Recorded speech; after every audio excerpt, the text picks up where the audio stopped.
Hola nuevamente, estamos en la clase número 24. Esta es la parte número 2 de esta semana, número 2 y final. Y hoy vamos a hablar o seguir hablando de la carga eléctrica en organismos vivos. Pero en este caso nos vamos a enfocar en equipos que miden señales eléctricas. ¿Ok? Entonces, hay ciertas cargas eléctricas o ciertas señales eléctricas que nosotros podemos medir sobre la piel de nuestro cuerpo. Estos son corrientes eléctricas y de voltajes débiles del orden de un milivolt. Estos se pueden medir sobre la piel, como les decía, y nos sirve para registrar estas señales en distintos como tipos de exámenes que nos podemos hacer, como son los electrocardiogramas, los electroencefalogramas y los electrocardiomiogramas, que los vamos a ir viendo con un poquito de detalle. Primero necesitamos hablar un poco del corazón, que el corazón funciona con un impulso eléctrico que se genera en el mismo corazón y se transmite alrededor del corazón. El corazón es un músculo que está conformado por células especiales, que son los cardiomiocitos, que son distintos a las células musculares de los músculos de sus piernas, por ejemplo, o de los músculos de otros órganos como el estómago, sino que son especiales, son los cardiomiocitos. Entonces, el corazón es este sistema muscular que está controlado por estos impulsos nerviosos que se originan aquí mismo dentro del corazón. Y eso es lo que le permite al corazón tener esta habilidad de poder contraerse, y esta contracción es la que le permite al corazón bombear sangre alrededor del cuerpo. La contracción del corazón no es simultánea, no ocurre en todo el corazón al mismo tiempo, es una contracciones que son coordinadas, pero ocurren en distintos tiempos. Entonces, como vemos acá, el corazón tiene cuatro cavidades principales, que son las dos aurículas, aurícula derecha, aurícula izquierda, y los dos ventrículos, ventrículo derecho, ventrículo izquierdo. Las aurículas de los ventrículos están separadas por estas válvulas, la válvula mitral y la bicúspide. Eh, y además tienen estos componentes eléctricos. Arriba de la aurícula derecha tenemos el nodo sinoauricular. Abajo de la aurícula derecha, cercana al ventrículo, tenemos el nodo atrioventricular. Y además tenemos estas fibras que se distribuyen por acá por el haz de His y que pasan entre medio de los dos ventrículos y se distribuyen por el resto del corazón. Entonces, este sistema eléctrico es en el fondo el que controla que el corazón bombee la sangre, que se contraiga de la manera adecuada. Un corazón normal de una persona en reposo late entre 60 a 140 veces por minuto. Y eso es lo que va a determinar el ritmo cardíaco. El electrocardiograma es un tipo de examen médico que se utiliza para visualizar las ondas eléctricas que se producen en el corazón. Este examen, yo no sé si a alguno de ustedes les ha tocado hacerlo, pero consiste en que les pegan varios electrodos en distintas partes del pecho, del abdomen, eh, y estos electrodos van midiendo la conducción que existe, o sea, van midiendo la conducción eléctrica del corazón en distintos puntos, desde distintos ángulos, digamos. Y una onda eléctrica normal de un corazón debería tener este perfil, en el cual la primera onda, la onda P, simboliza la despolarización de la aurícula, que se da porque se enciende este nodo sinoauricular, que está acá. Después viene la onda QRS, que es la onda principal, en la cual es la contracción de los ventrículos, que está dada por esta gran onda que pasa, este gran impulso eléctrico que pasa a través de los ventrículos, que son cavidades más grandes que las aurículas. Y después viene la onda T, que es la onda como de repolarización, o digamos como un segundo de descanso del corazón entre que vuelva a ocurrir la nueva onda. Ustedes pueden ver este video, que se los voy a dejar en enlaces, en lo cual lo explica con mucho detalle a qué corresponde cada una de las ondas, cómo se llaman las fibras eléctricas. Véanlo porque está interesante. Es un poco largo para verlo ahora, pero está bueno. Eh, entonces, con el electrocardiograma, conociendo cuál es el perfil normal de un latido del corazón, podemos ver cuando hay ciertas anomalías. Y con esto podemos detectar algunas enfermedades. Por ejemplo, podemos detectar las arritmias. la arritmia es cuando cambia el pulso, cuando cambia el ritmo del corazón. La distancia entre estas ondas QRS que vimos debería ser siempre igual en un corazón. En un estado de reposo debería ser siempre igual. Pero hay ciertas personas que sus impulsos eléctricos se descoordinan y hacen que estas distancias entre las distintas ondas se puedan acortar o se puedan alargar. Y eso es que hay una arritmia. O sea, si ustedes escuchan el corazón, el ritmo no es constante. Entonces hay arritmias en el cual se acelera, que digamos que es una taquicardia, o sea, que no es básicamente, o sea, una taquicardia que aumenta el ritmo cardíaco, o una bradicardia en la cual disminuye el ritmo cardíaco. ¿Okay? Eso puede ser no necesariamente una enfermedad, sino un estado en el que se encuentra un corazón que está muy estimulado, ¿no? Pero un corazón que está en reposo y presenta estas anomalías porque probablemente tiene una arritmia y ahí habría que estudiar cuál es el origen de esa arritmia. El origen puede ser un desperfecto de este sistema eléctrico del corazón o puede ser otra cosa. También existe este otro tipo de arritmia que se conoce como pausa sinusal, que ustedes ven que acá entre medio falta, como que desapareció esa onda QRS. Y eso pasa porque el nodo sinoauricular, el que era como el que encendía el sistema, el que estaba más arriba de la aurícula, no envió la señal y por lo tanto no hubo un pulso eléctrico, no hubo una contracción cardíaca en este punto. Entonces hubo una pausa. Y también podemos tener este tipo de arritmia, que es una arritmia mucho más complicada, que lo que pasa es como que el sistema eléctrico se vuelve loco y no hay una coordinación.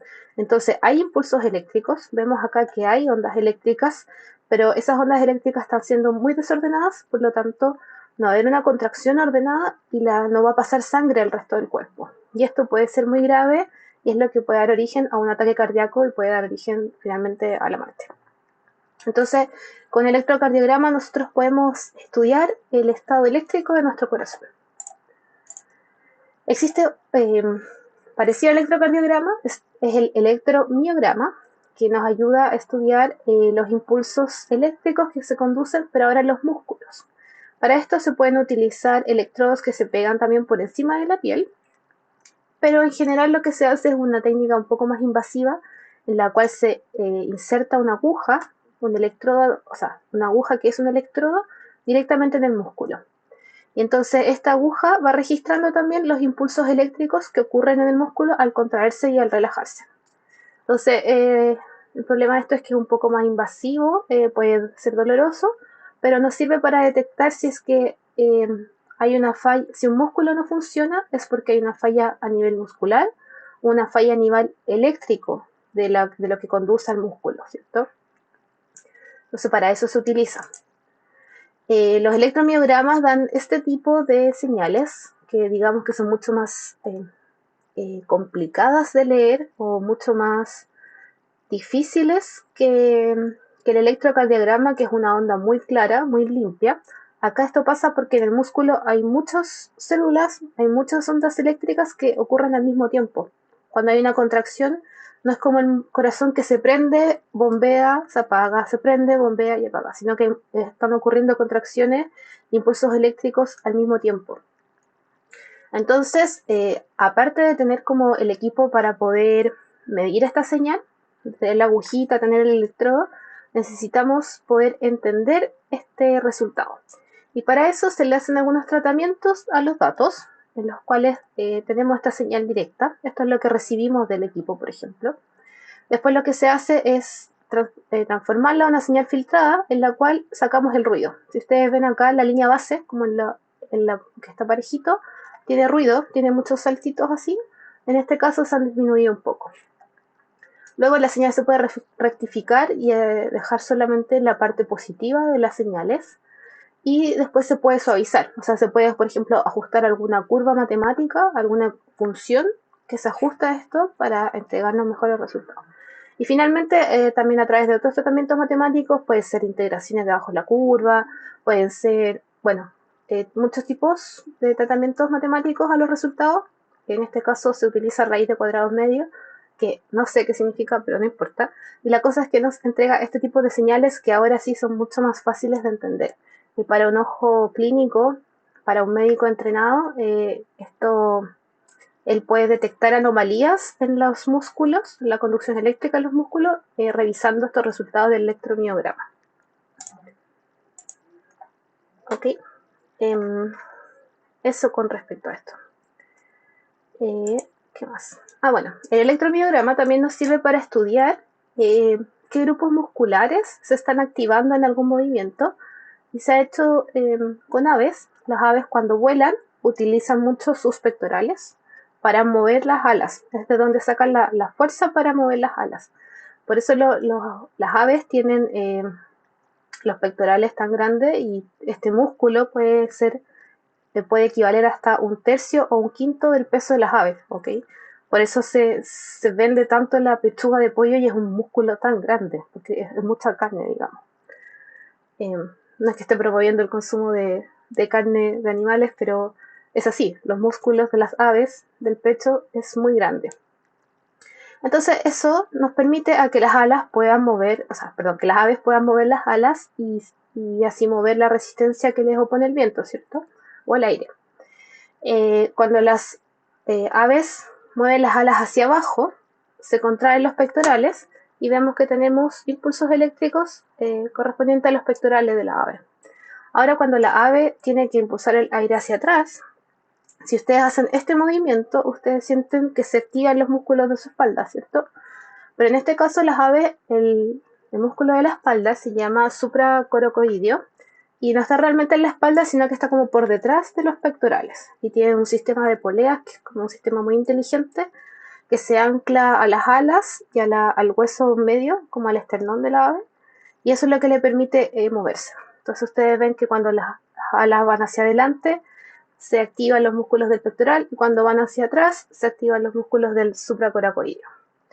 Esos son ejemplos de para qué nos sirve estudiar las conducciones eléctricas en las aves, o sea, en los animales en general. Otro tipo de equipo que nos permite medir conducción eléctrica es el electroencefalograma. En este caso nos permite medir la conducción eléctrica de lo que está dentro de nuestro cráneo, de nuestro cerebro.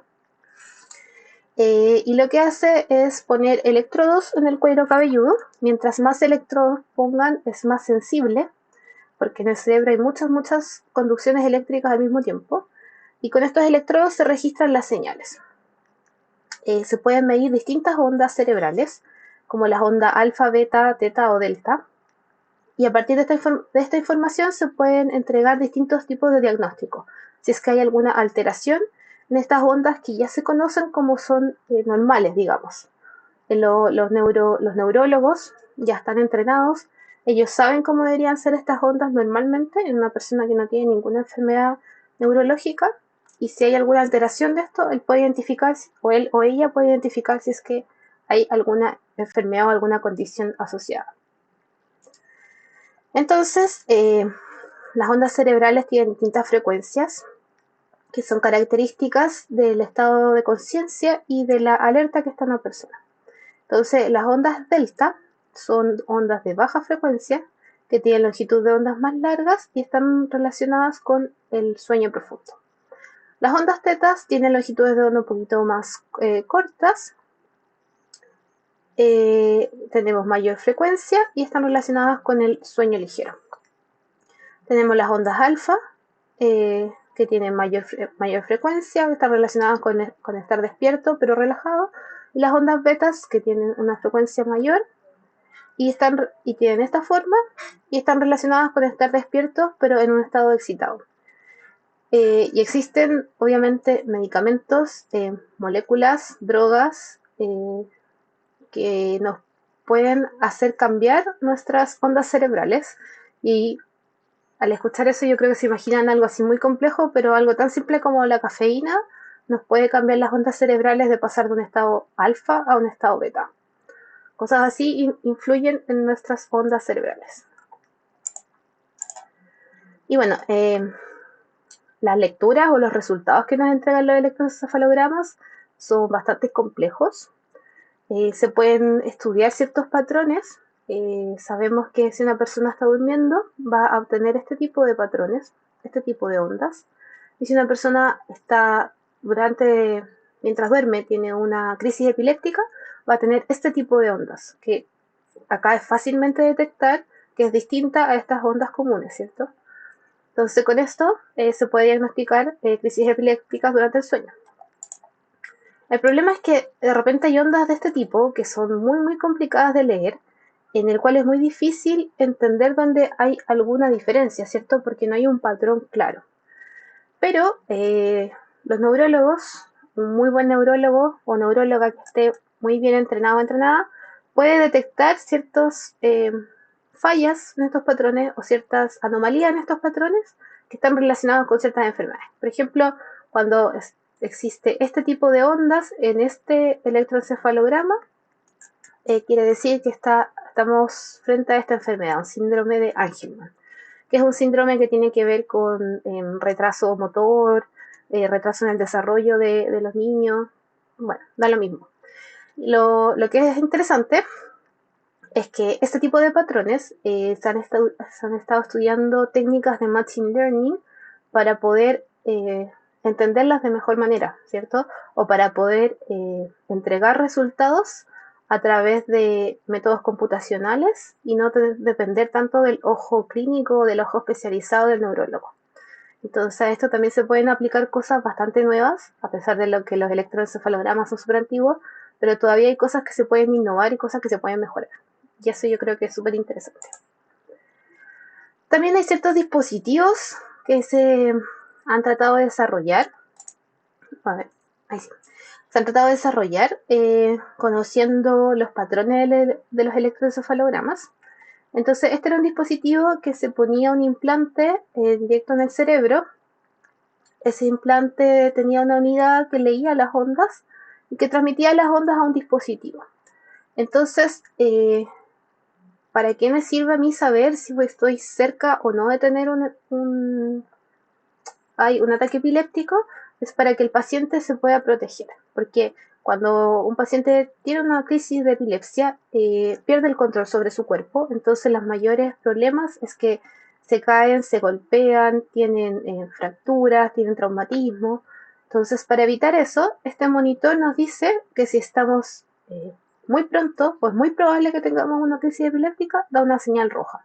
Si da una señal blanca es porque probablemente es una crisis, o sea, es una alerta moderada de que haya crisis, o si está en azul es porque hay baja probabilidad de que haya crisis. Entonces este dispositivo le daba una alerta al paciente para tener más cuidado, digamos.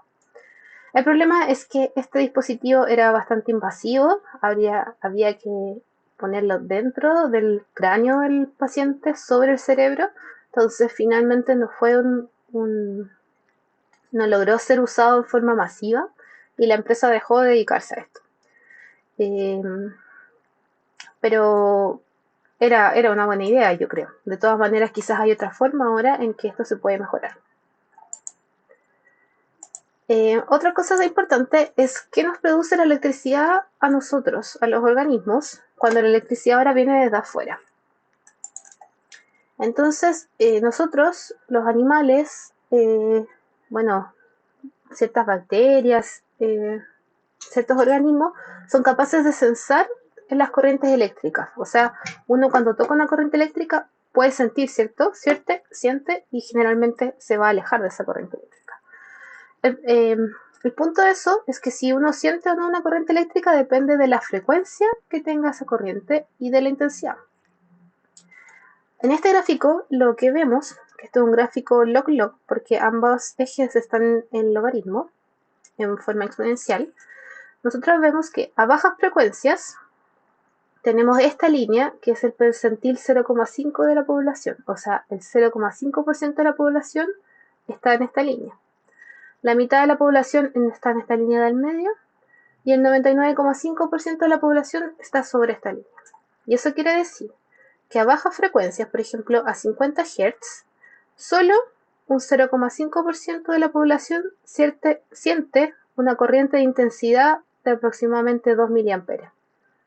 O sea, puede sentir corrientes muy bajas. Pero el 99% de la población va a sentir corrientes solamente cuando son mayores a 1 milivolts. Entonces, esto es súper importante para diseñar los sistemas eléctricos que tenemos en nuestras casas, porque si usáramos en nuestras casas corrientes que tienen frecuencias muy altas, tendríamos que, para poder sentirlas, o sea, para darnos cuenta que no estamos electrocutando, tendría que haber una corriente muy grande, una corriente de casi 80 miliamperes. Y eso es mucho y nos puede provocar un daño, ¿cierto? Entonces, por eso las corrientes eléctricas de las que vienen de los enchufes están entre 50 a 60 Hz. En Chile creo que es de 50 Hz. Hay otros países que están en 60 Hz. Pero esto, en el fondo, lo que nos quiere mostrar es que tenemos cierta sensibilidad a la frecuencia de la corriente y eso nos cambia, o sea, dependiendo de la frecuencia es como es nuestra percepción de la corriente eléctrica y eso depende de cada individuo. Cada individuo lo percibe de manera distinta. Por eso acá se separan las curvas en distintos percentiles. Hay otras cosas, bueno, acá estamos hablando de un voltaje de 60 Hz. ¿Y qué pasa con distintas corrientes a 60 Hz? Cuando estamos hablando de corrientes muy pequeñas, de menor a 500 microamperes, no los vamos a sentir. Entre 0,52 vamos a sentir un poquito, es lo mínimo para poder sentir algún efecto. Bueno, entre 2 a 10 miliamperes ya empezamos a sentir, ya hay, si toca la corriente, va a haber una contracción muscular, van a sentir como ese hormigueo y probablemente se van a alejar de esa fuente. Entonces después a mayores corrientes empezamos a sentir más dolor, podemos tener daño mecánico debido a que los músculos se van a contraer por esa corriente. Puede haber algún daño en el corazón, si hay un daño en el corazón, puede haber una parálisis del centro respiratorio también. Y eso va ocurriendo a medida que hay mayor corriente eléctrica. Entonces, sobre 100 miliamperes ya empieza a ser muy peligroso porque puede haber una parálisis respiratoria. Entre 100 o 3000 puede haber una fibrilación ventricular, que es lo que les decía antes, que puede causar un paro cardíaco, por lo tanto puede producir muerte de los músculos cardíacos, o sea, de las células de los músculos cardíacos, y necesitamos hacer resucitación porque ese corazón ya no está funcionando. Y sobre 3000 ya el corazón, como digamos que se quema, el corazón va a dejar de funcionar y puede haber una destrucción muy severa por el calor que conduce también esta corriente. Y ahora también esto si sentimos la corriente de manera externa, pero si lo vemos con electrodos internos, por ejemplo, no sé si han visto en alguna serie, cuando hacen cirugía hacia corazón abierto y meten como unas paletas para reanimar el corazón durante la cirugía y que las meten directo al corazón, obviamente ahí tienen que utilizar corrientes eléctricas mucho menores a que cuando usan estos desfibriladores sobre la piel. Entonces acá corrientes muy pequeñas, entre 0 a 10 microamperes, son normales, pero entre 10 a 800 microamperes ya pueden producir la fibrilación ventricular. Entonces ahí en ese rango hay que buscar el rango de seguridad para poder, digamos, encender un corazón que está entrando en paro, pero sin causarle daño. Estos son solamente como datos freak. Otro uso que se puede utilizar de la corriente externa es hacer electroestimulación de nuestros músculos. No sé si alguno de ustedes ha sufrido alguna lesión muscular y ha tenido que ir al kinesiólogo y te ponen estas agujitas, o sea, no son agujitas, te ponen estos electrodos en ciertas partes que tienes dolor o molestia y eso provoca una contracción del músculo, el músculo se estimula. ¿Y por qué eso es bueno? Porque el músculo, al hacer trabajo, hay fibras que se rompen y cuando las fibras se rompen, después tienen que restituirla el mismo músculo. Entonces estamos creando mayor músculo. Así es como se produce una hipertrofia muscular. Entonces hay ciertas fibras que se tienen que romper para que se creen fibras nuevas y así se pueda fortalecer ese músculo. Entonces ese es un tipo de la electroestimulación muscular que nos ayuda para hacer hipertrofia muscular o también nos puede ayudar para sanar algún tejido que tiene algún desgarro, etcétera. Bueno, eso es problema de los kinesiólogos, yo no conozco el detalle, pero para eso nos sirve estimular por fuera los músculos. Y por último, hay que considerar que las prótesis y los implantes también tienen un componente eléctrico que es súper importante. Entonces, cuando hablábamos de estas prótesis, que en el fondo no solo queremos reemplazar que nos falte un pie o una mano, sino que queremos tratar de recuperar funciones que perdimos. Queremos recuperar el tacto quizás de esa mano o queremos darle funciones a esa mano a través del cerebro. Y eso se está estudiando para hacer este tipo de prótesis que llevan como una placa, un chip que va a adherir a alguna zona del cerebro en el cual es capaz de sensar lo que siente la prótesis a través de impulsos eléctricos. Y a su vez también puede enviar impulsos eléctricos y hacer que la prótesis se mueva. Entonces esto es como lo más novedoso en prótesis, digamos, que tienen el tacto. Y esto lo hemos hablado ya varias veces. Algo que hay que considerar también, que hay que tener ciertas precauciones cuando diseñamos implantes, porque no podemos como exponer al paciente que le dé un choque eléctrico por utilizar estos implantes, porque ya analizamos cuáles son las corrientes permitidas sin que nos haga daño en el cuerpo. Entonces, nuestro cuerpo tiene resistencias a las corrientes. Entonces, si estos implantes están sobre la piel o intramuscular, es diferente, hay que considerar esas resistencias. También hay que considerar cuál es el área en el cual se va a distribuir esas corrientes, también cuánto calor van a generar las corrientes producidas por estos implantes. Entonces, todas estas cosas hay que considerarlas cuando vamos a diseñar algún implante o una prótesis. Y obviamente también hay personas que son más sensibles a los choques eléctricos, a las corrientes, como vimos antes en ese gráfico doble logaritmo. Entonces, todas esas cosas hay que tenerlas en consideración. Entonces, para hacer un implante o una prótesis nueva, tenemos ciertos desafíos en su diseño.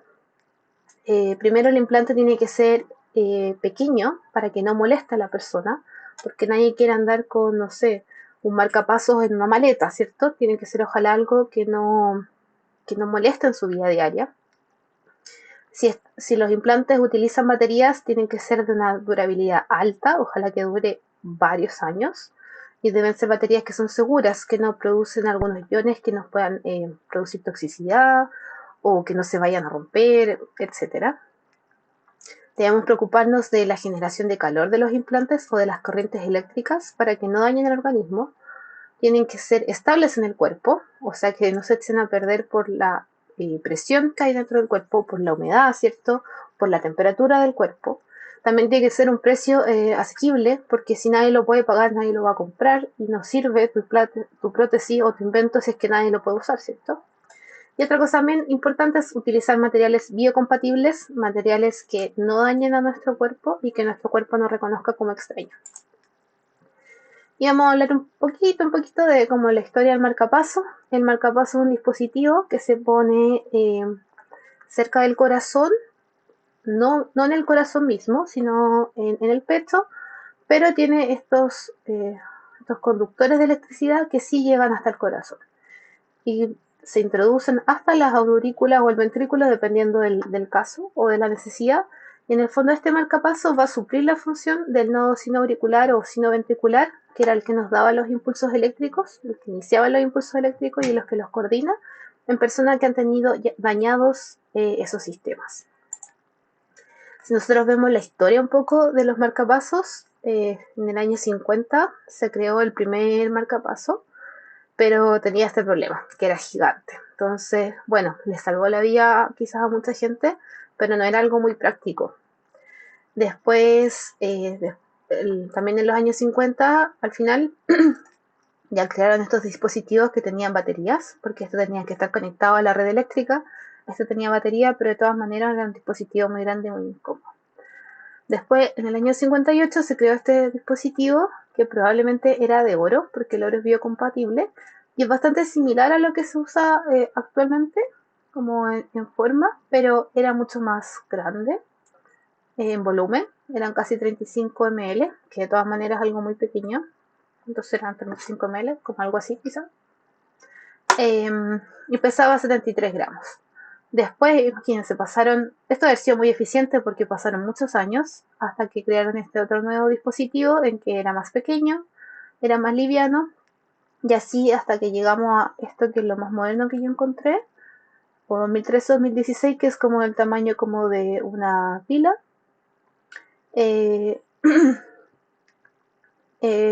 Tienen tamaños muy pequeños, volúmenes y pesos muy pequeños.